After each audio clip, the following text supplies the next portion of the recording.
Señor alcalde, ¿qué opina usted sobre nuestro pueblo? Tierra de contrastes, sí. Yo lo sé bien. Yo.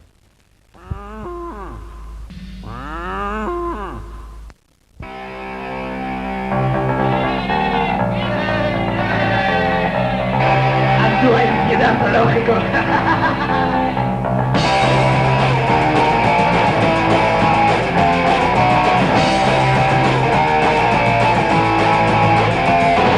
Por esas fechas una vez al año se reúne una pata de tacaños. La cultura es jota de barrio. Hay que rezar unas fiestas por los años. Todo el mundo a divertirse. Hasta de fiesta los verbeneros.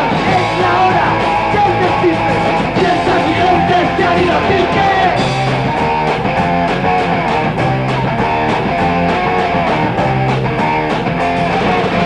Una noche de mucho viento y al